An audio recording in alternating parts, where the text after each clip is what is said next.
खुलुमबाय दिनै सानसेनि रादाबखौ फरायदों आं उदांस्रि मुसाहारि।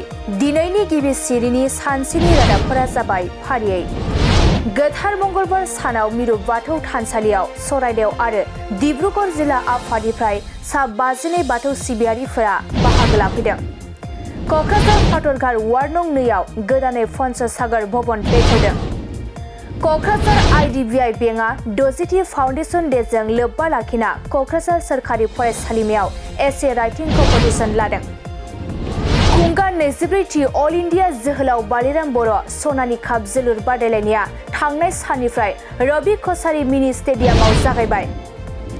मुसलपुराव मिरु एबसुआ महात्मा गान्धीनि 152थि जोनोम सानजों लोब्बा लाखिनानै मुलुगनां अहिंसा सान फालिगोनखौ मिरु एबसुनि गाहाय नेहाथारि कनिन्द्र बसुमतारिया खौरां मेलनि गेजेरजों फोरमायथिदों। BPF आरो GSPनि सा 290निबो बांसिन नखरनि सोद्रोमाफोरा UPPI दोलोआव जगदान।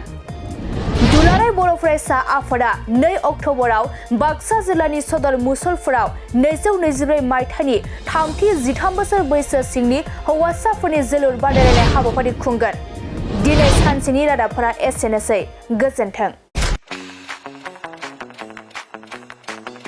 खुलुमबाय दावहारु अट' एजेन्सियाव नोंथांमोनखौ बरायबाय। बाजाजनि बाइक लानो गोसो गुदुं सुबुंफोरनि थाखाय गोजोनथाव खौरां।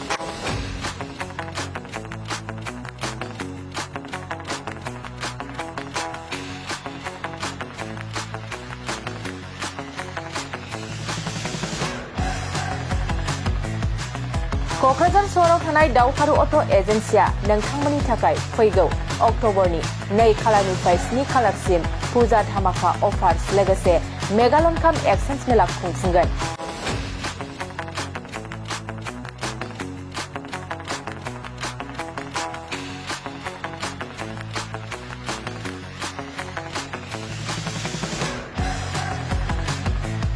बे दावहारु अट' एजेन्सि श'रुमा बायगिरि बिथांमोननो लवेस्ट डाउन पेमेन्ट होनाय जागोन। नोंथांमोना दावहारु अट' एजेन्सि श'रुमाव होनो गोनां फुजा धामाका अफार्स आरो लोगोसे मेगालन काप एक्सचेन्ज मेलायाव फैनानै नोंथांनि लुबैनाय बाजाजनि बाइकखौ लांफैनो हागोन। बाजाजनि बाइक सालायनो मोजां मोनग्रा रायजो राजाफोरनो दावहारु अट' एजेन्सि श'रुमा गोबां मोजां अफारफोरबो लाबोदों। बेफोरनो जाबाय जेरै गंनै helmet free, 5 litre petrol free, free air gift आरो गासैबो मडेलनि बाइकखौ एक्सचेन्जनिबो खाबुआ थागोन।